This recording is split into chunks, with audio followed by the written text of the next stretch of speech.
देख रहे हैं देश का number 1 news channel the Herald Times. Delhi में राज्यसभा सांसद व भाजपा के राष्ट्रीय प्रवक्ता सुधांशु त्रिवेदी का पश्चिम बंगाल पंचायत चुनाव में टीएमसी कार्यकर्ताओं द्वारा हिंसा किए जाने पर बयान। देखिए रिपोर्ट। लोकतंत्र के इस पर्व को रक्त रंजित करने के जितने कृत्य बंगाल की सरकार ने किए हैं वो एक के बाद एक संवैधानिक उपकरणों से एक्सपोज होते जा रहे हैं। यदि तृणमूल की सरकार यह बात कहती है तो यह निर्णय तो न्यायालय ने लिया है।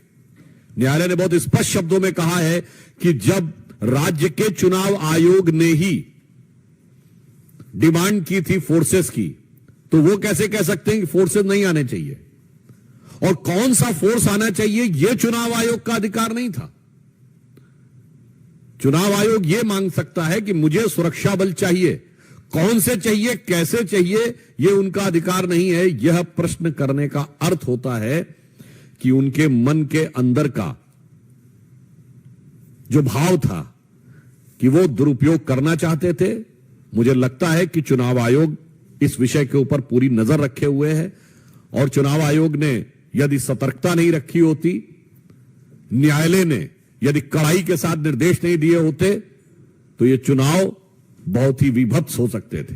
परंतु हमारे कार्यकर्ताओं की जिस प्रकार से हत्या, प्रताड़ना हो रही है, इसके उपरांत भी जिस दृढ़ता के साथ वो लड़ रहे हैं, वो लोकतंत्र के प्रति भारतीय जनता पार्टी की निष्ठा का प्रमाण है।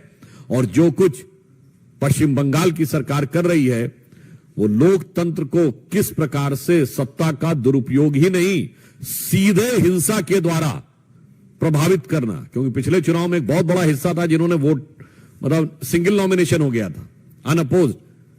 मगर उससे ज्यादा बड़ी बात यह है कि इसमें किसी को भी न लोकतंत्र की समस्या नजर आ रही है, न लोकतंत्र में हत्या नजर आ रही है।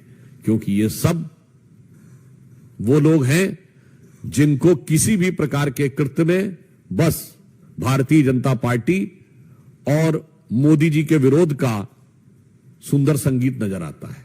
चाहे व्यक्ति कार्यकर्ताओं की हत्या हो जाए, चाहे लोकतंत्र रक्त रंजित हो जाए। देखिए, बंगाल में लगातार हिंसा जारी नहीं है, वर्षों से हिंसा जारी है, और हिंसा जारी नहीं है, उत्तरोत्तर बढ़ती जा रही है।